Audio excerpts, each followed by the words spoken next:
vessels that can operate in shallow waters. That includes some commercial barges, but it also includes boats needed to bring more equipment around the site of the wreckage. Nicole Skanga, CBS News, Baltimore.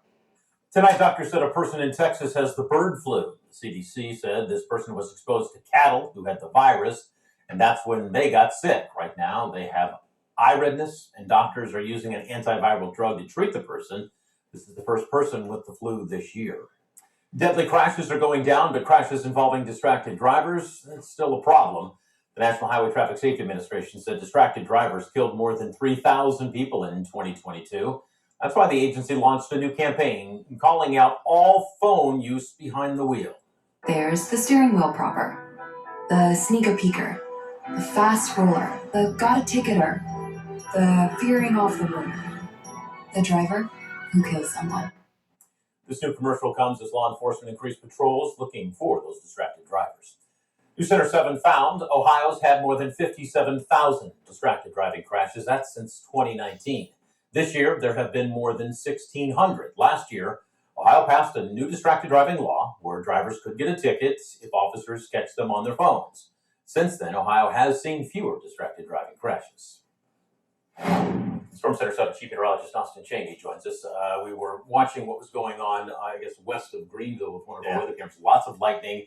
We're covering storms tonight. We could be covering severe weather 24 hours. Yeah, this is a long duration severe weather event.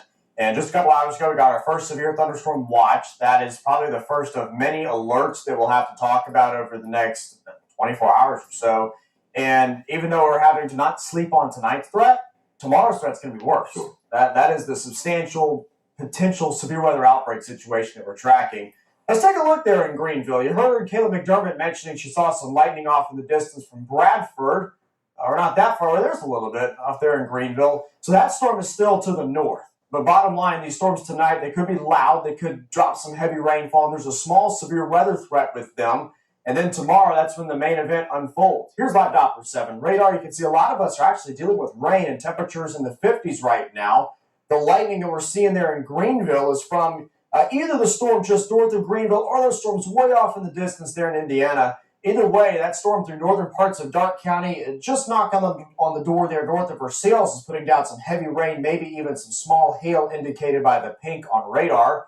But you see a more substantial line of storms is starting to work its way out east from the Indianapolis metro area. This will impact us in the Miami Valley after midnight tonight. And an isolated storm out of this batch could be strong and severe with mainly hail and damaging winds.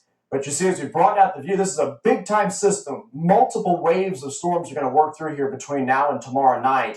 And it's tomorrow's storms that'll really pack a punch. Let's take a look at everything hour by hour on Futurecast. See, the coverage of these storms really increases between now and early tomorrow morning. Greatest risk for severe weather, of course, is going to be in that severe thunderstorm watch area, basically along and west of I-75, all the way down through the Miami Valley. Even if you're not dealing with severe thunderstorms, look at all the heavy rain. We are just getting buckets dumped on us right as we get ready to hit the roads into tomorrow morning. And then here's a critical part in our forecast. If those morning storms get out of here and we do get a good gap in the day tomorrow to recharge, the afternoon storms that we see firing up around 2:30, 3 o'clock, continuing all the way through 8 or 9 p.m. tomorrow night could be particularly strong with damaging winds, large hail, and tornadoes. The Storm Prediction Center is giving us a rare level 4 out of 5 risk for our area tomorrow. Nearly everybody's included in that. And this is the first moderate risk issued across the Miami Valley for tornadoes since 2013. So you get the picture. It's a pretty rare event to be underneath a risk of that magnitude tomorrow. Damaging winds up to 70 miles per hour, large hail, tornadoes, some of which could be strong, and flooding, all possible as we deal with these storms. You got to have a way to receive warnings. You got to know where to go when those warnings come out.